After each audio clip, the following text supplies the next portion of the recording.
Здравейте! Сигурно най-честият съвет за сигурност, който чуваме е «използвай силна парола». Днес обаче ще разберем защо този съвет, макар и важен, вече просто не е достатъчен. Ще изградим заедно една много по-солидна стратегия за защита на дигиталния ни свят. И така, нека си зададем въпроса, наистина ли е достатъчна една силна парола? Ако си я представяме като някаква непревземаема стена, реалността може да ни изненада. Оказва се, че този основен съвет за киберсигурност е само първата малка стъпка от една много по-голяма картина. Тази аналогия обяснява проблема перфектно. Представете си, че за изстрелване на ракета са нужни два ключа, които се завъртат едновременно. В нашия дигитален свят това са потребителското име и паролата. Проблемът? Заради безбройните пробиви в сигурността през годините, хакерите на практика вече държат първия ключ – нашите потребителски имена. Сега им остава само да намерят втория. Точно тук се крие и промяната в мисленето. Вместо да се фокусираме само върху една ключалка, трябва да мислим за сигурността си като за цяла дигитална крепост. В следващите няколко минути ще разгледаме как да я построим слой по слой, за да защитим най-ценните си дигитални активи. Ето го и нашият план за действие. Първо, ще обезопасим дигиталните си ключове. Това са имейлите и потребителските ни имена. След това ще видим как да охраняваме портфела си. Трето, ще укрепим границите на нашите устройства. И накрая ще поемем контрол над дигиталният си отпечатък, като се научим как да заличаваме следите си. Да започваме с първият слой на нашата крепост – обезопасяването на дигиталните ключове. Тук не става дума само за пароли, а за самата основа на нашата дигитална идентичност. Фишингът е една от най-големите и, честно казано, коварни заплахи.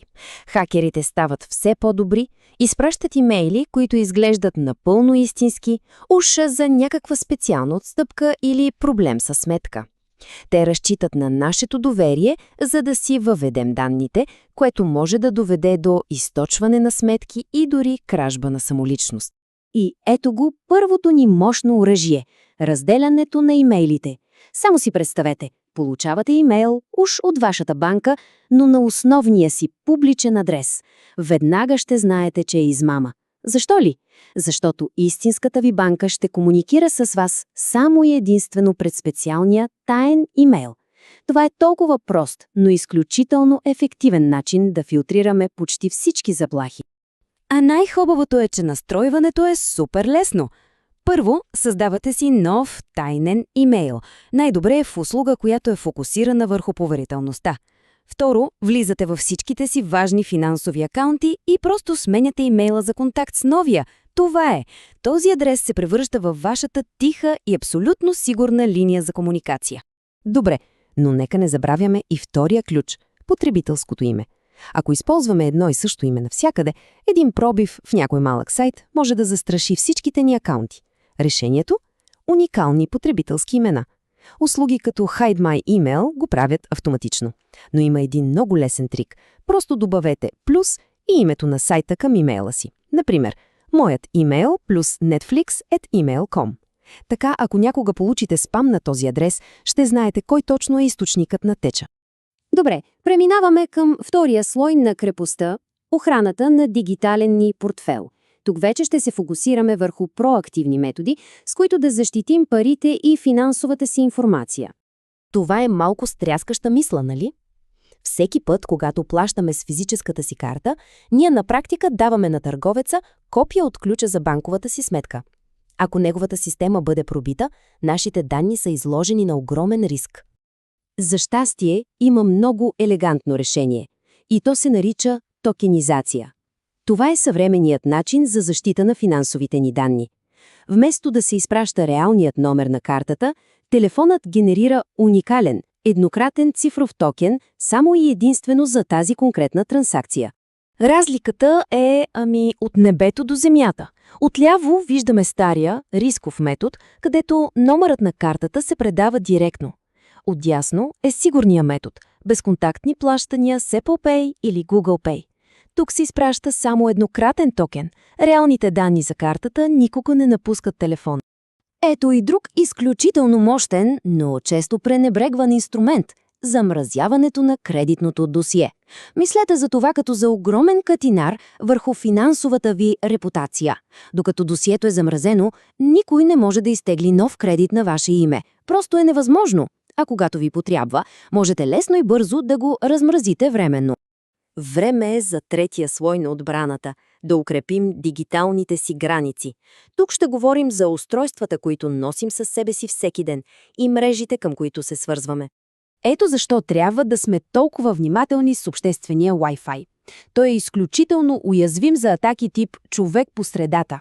При тях хакер буквално се вмъква между нашето устройство и интернет. Така той може да прихване, прочете и дори да промени всичко, което изпращаме и получаваме.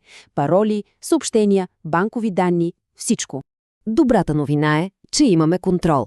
Няколко прости навика могат драстично да повишат сигурността ни.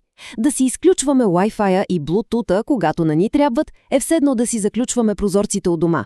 Просто затваряме потенциални входове. Да използваме мобилни данни вместо обществен Wi-Fi е винаги, ама винаги по-сигурният избор. И не на последно място, да активираме защитата при кражба, това превръща телефона в безполезна тухла за крадците. И така, стигаме до последния, но може би най-важен слой от нашата крепост – да поемем контрол над дигиталния си отпечатък, т.е. над данните, които вече са пръснати из целия интернет. Съществуват компании, наречени брокери на данни, които знаят повече за нас, отколкото си представяме. Те събират всякаква информация – адреси, телефони, онлайн навици и я продават. Проблемът е, че тези огромни бази данни с лична информация често изтичат и се превръщат в златна мина за хакери и всякакви измамници. Само за да добием представа за мащаба, вижте това число – 2,9 милиарда. Това е броят на записите с лични данни, изтекли при само един единствен инцидент. Този мащаб просто показва колко много от нашата информация циркулира онлайн, извън нашия контрол и е готова да бъде използвана за злонамерени цели. Но ето я и добрата новина. Имаме законово право да поискаме тези данни да бъдат изтрити. Да, процесът може да изисква време и търпение, но това е абсолютно решаваща стъпка, за да си възвърнем контрола над дигиталният отпечатък. И така, да обобщим 4 слоя на нашата дигитална крепост. Първо, дигиталните ключове. Защитаваме ги с таен имейл и уникални потребителски имена. Второ, дигиталният портфел. Използваме токенизация и замразяваме кредита си. Трето, дигиталните граници. Избягваме обществен Wi-Fi. И четвърто, дигиталният отпечатък.